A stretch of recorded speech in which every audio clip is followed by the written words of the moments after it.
ബിജുവിലൂടെ എൻ്റെ 4ാമത്തെ സിനിമയാണ്, ടോബിയിലൂടെ 6ാമത്തെ cinema. Queen തൊട്ട് ബിജുവിടെ ജേർണിയിൽ ഞാനുണ്ട്, എല്ലാ പടത്തിലും കൂടെ ഉണ്ട്. അവൻ്റെ എന്താ പറയുക, ഈ ഒരു ഏറ്റവും നല്ല എഫേർട്ടായിട്ട്, വൺ ഓഫ് ദ ബെസ്റ്റ് എഫേർട്ടായിട്ട് എനിക്ക് തോന്നുന്ന സിനിമയാണ് പഠിച്ചത്.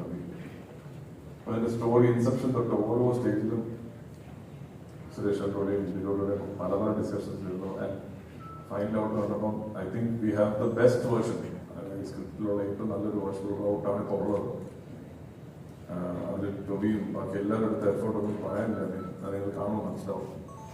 ഇതിലെ പാട്ട് കാട്ടിച്ചപ്പോൾ ഭയങ്കരമായിട്ട് റിസീവ് ആയി. അതും മിന്നലോടെ കഴിഞ്ഞിട്ട് അങ്ങനെ ഒരു പാട്ട് വന്നാലും, കാരണം ഈ സോങ്സ് ഇത്രയും ക്ലൗഡഡ് ആയിട്ട് നിൽക്കുന്ന ഒരു മ്യൂസിക്കൽ എന്താ പറയുക, ഒരു ഇൻഡസ്ട്രിയിലൂടെ ഒരു പാട്ട് ശരിക്കും റീച്ച് ചെയ്യാൻ തന്നെ ഭയങ്കര പാടാണ്.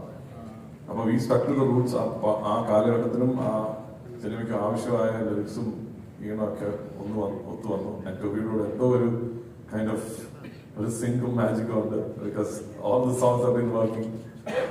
ആൻഡ് എന്താ പറയുക, എല്ലാവരെയും പോലെ ഞാനും വളരെ ആകാംക്ഷയോടെ കാത്തിരിക്കുന്നു. വിഷുവിന് നിങ്ങൾക്ക് എൻജോയ് ചെയ്യാൻ പറ്റുന്ന ഒരു സിനിമയെ മാറട്ടെ. Thank you.